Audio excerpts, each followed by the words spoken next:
Hello दोस्तों, Edward education में आपका स्वागत है।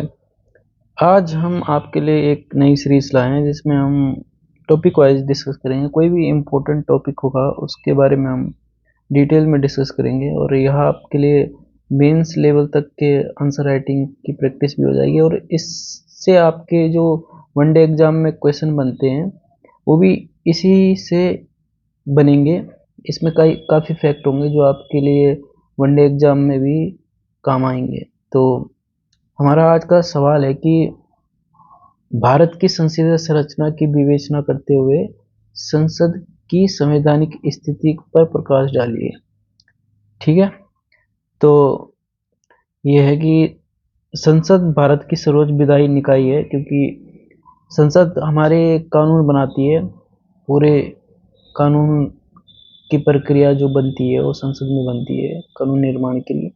और भारतीय संसद में राष्ट्रपति तथा राज्यसभा और लोकसभा, इन तीनों को मिलकर संसद बनती है। और राज्यसभा राज्यों की परिषद कहते हैं और लोकसभा को लोगों का सदन भी कहा जाता है। राष्ट्रपति के बाद संसद में दोनों में से किसी भी सदन को बुलाने, स्थगित करने अथवा लोकसभा को भंग करने की शक्ति होती है। ठीक है, और भारत का संविधान 26 जनवरी 1950 को लागू हुआ था, जो आपको पता ही है। और लोकसभा की स्थापना 17 अप्रैल 1952 में की गई और राज्यसभा की स्थापना 3 अप्रैल 1952 को की गई थी। ठीक है, और जब हमारा नए संविधान के तहत प्रथम आम चुनाव 1951-52 में आयोजित किए गए थे और प्रथम निर्वाचित संसद अप्रैल 1952 में अस्तित्व में आई थी। ये आप नीचे फोटो देख रहे होंगे। तो जो ये है, ये हमारी पुरानी संसद की फोटो और ये अब हमारी नई संसद की फोटो है। अगर आपको नई संसद के बारे में भी जानकारी चाहिए तो आप कमेंट में ज़रूर लिखिए। ठीक है, अब हम जो इसके संवैधानिक स्थिति, संसद की संवैधानिक स्थिति पर विचार करेंगे।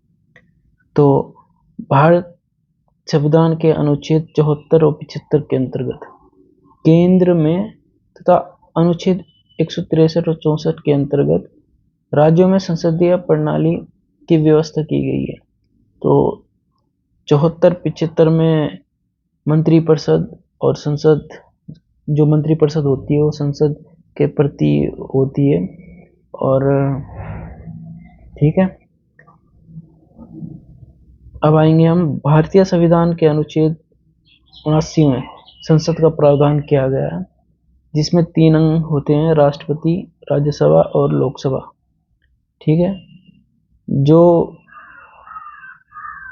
अनुच्छेद भारतीय संविधान के अनुच्छेद 80 में राज्यसभा का गठन का प्रावधान करता है और राज्यसभा को संसद का उच्च सदन, द्वितीयक सदन एवं स्थायी सदन के नाम से भी जाना जाता है, क्योंकि जो राज्यसभा है वो कभी भी भंग नहीं की जा सकती, नहीं उसे खत्म कर सकते हैं पर भंग नहीं कर सकते हैं।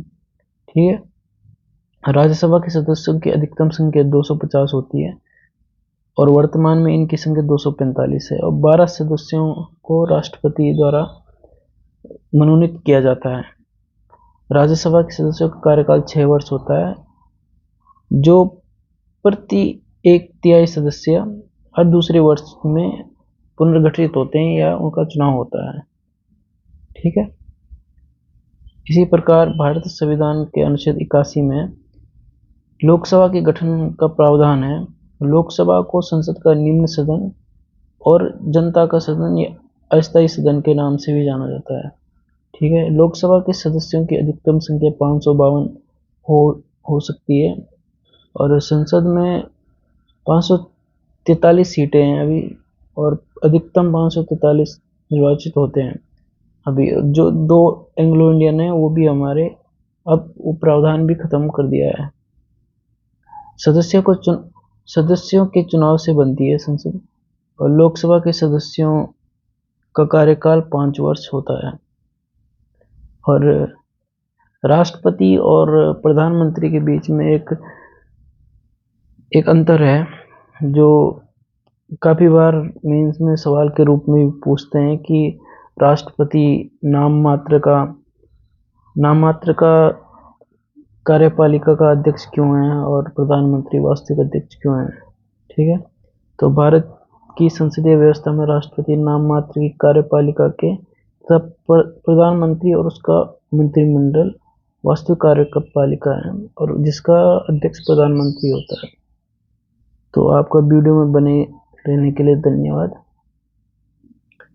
और आगे ही आप ऐसे टॉपिक कोई भी है, अगर आपको उत्तराखंड के टॉपिक भी डिस्कस करने हैं तो आप कमेंट में लिख सकते हैं, हम उस पर भी ज़रूर वीडियो बनाएंगे। धन्यवाद।